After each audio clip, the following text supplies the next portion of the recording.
Perebutan juara 3 Piala AFF U23 paling keras, Thailand bermain tak masuk akal, wasit jadi sorotan. Emil Audero resmi kembali ke Serie A, ramai soal posisi Martin Paes yang mulai terancam dari skuad Garuda. Hadapi skuad Garuda dengan pelatih baru, begini pernyataan di luar dugaan pelatih Vietnam U23. Jadi, simak informasi selengkapnya sebagai berikut.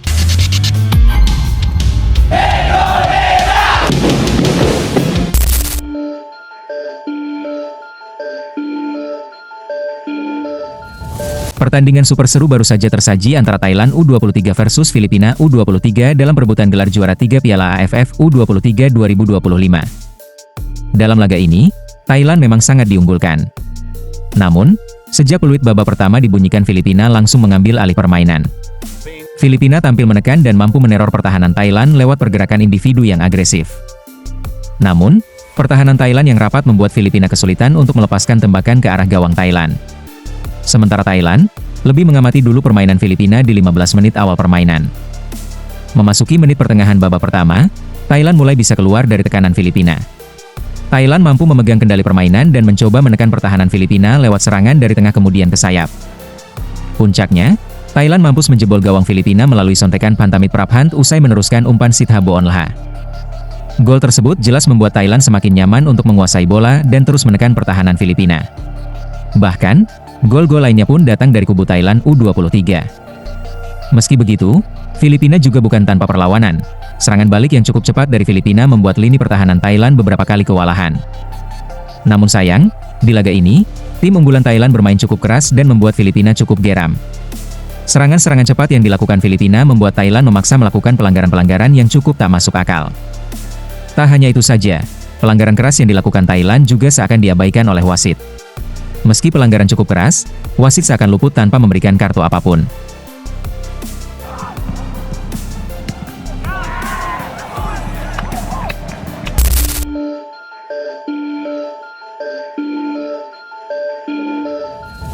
Kiper timnas Indonesia, Emil Audero, kembali ke panggung Serie A usai resmi bergabung dengan Cremonese, klub yang baru saja promosi ke kasta tertinggi Liga Italia.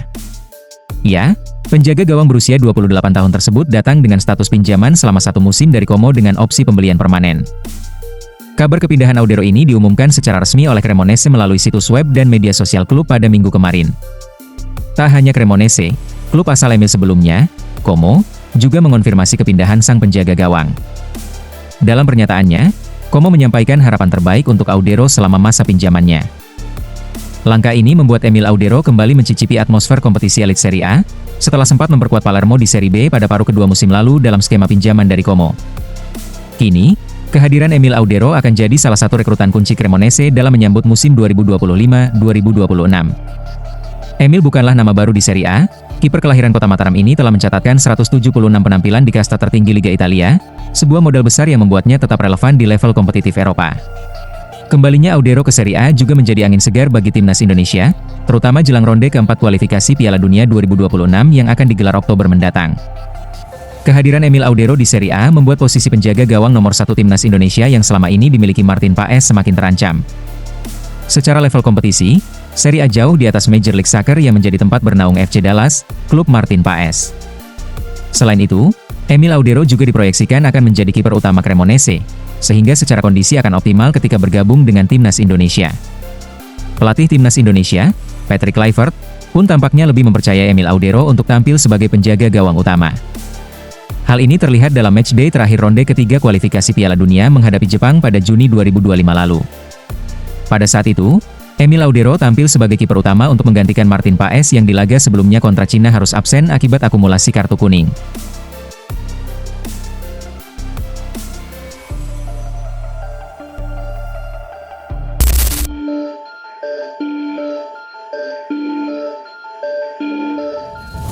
Pelatih timnas Vietnam U23, Kim Sang-sik, melontarkan pernyataan mengejutkan jelang jumpa skuad Garuda di partai final. Ya, ia mengakui, belum memiliki gambaran detail mengenai kekuatan timnas Indonesia U23 di bawah asuhan Gerald van den Burg. Kim Sang-sik menjelaskan bahwa timnya belum pernah berhadapan dengan skuad Garuda Muda sejak Gerald van den Burg mengambil alih kemudi.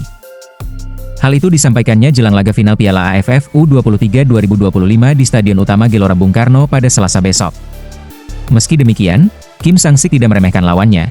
ia menyadari betul progres yang telah ditunjukkan timnas Indonesia. Pelatih asal Korea Selatan ini menegaskan bahwa Jens Raven dan kawan-kawan tidak bisa dianggap enteng. Saya belum pernah bermain dengan manajer Indonesia saat ini. Jadi, tidak banyak yang bisa dikatakan. Kami harus menganalisisnya. Intinya, Indonesia semakin baik setiap kali dilatih oleh Shin Tae-yong atau manajer saat ini. Shin Tae-yong juga membawa banyak peningkatan bagi tim nasional Indonesia. Sekarang, Indonesia juga semakin kuat, kami harus menganalisis pertandingan semifinal dengan sangat baik dan siap untuk final, ungkap Kim Sang-sik. Sebagai informasi, Vietnam datang ke final ini dengan status juara bertahan Piala AFF U23. Pada edisi 2023, mereka berhasil menaklukkan timnas Indonesia dalam drama adu penalti setelah bermain imbang 0-0 di waktu normal. Lantas pertanyaannya, akankah sejarah terulang? Ataukah justru Garuda Muda mampu membalas dendam di kandang sendiri? Kita tunggu saja.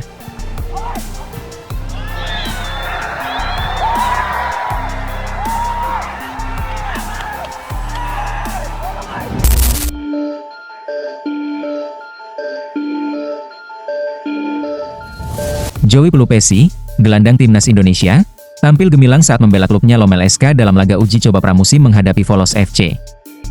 Ya, aksi gemilang pemain berusia 32 tahun ini menjadi sorotan jelang pertandingan krusial timnas Indonesia melawan Arab Saudi dan Irak di putaran keempat kualifikasi Piala Dunia. Kehadiran Joey Pelupesi menjadi harapan baru di tengah cedera yang menimpa oleh Romeni, striker utama Garuda. Penampilan Joey Pelupesi yang mencetak gol dalam pertandingan tersebut tak hanya menjadi pembuktian kualitasnya sebagai gelandang tangguh, tetapi juga meningkatkan kepercayaan diri timnas Indonesia. Gol penyeimbang yang ia cetak ke gawang Volos FC, klub kasta tertinggi Liga Yunani, menunjukkan bahwa pemain ini bisa jadi andalan Patrick Kluivert dalam menjaga keseimbangan lini tengah saat timnas Indonesia menghadapi lawan berat di bulan Oktober nanti. Dalam laga uji coba antara Lommel SK dan Volos FC, Joey Pelupesi mencetak gol penting di menit ke-53 setelah memanfaatkan bola rebound yang sempat membentur Mistar. Momen ini mempertegas kontribusinya sebagai pemain Indonesia yang siap tampil maksimal dalam kualifikasi Piala Dunia 2026. Penampilan impresifnya di Belgia jelas menjadi modal besar bagi skuad Garuda dalam menatap laga berat menghadapi Arab Saudi dan Irak di ronde keempat nanti.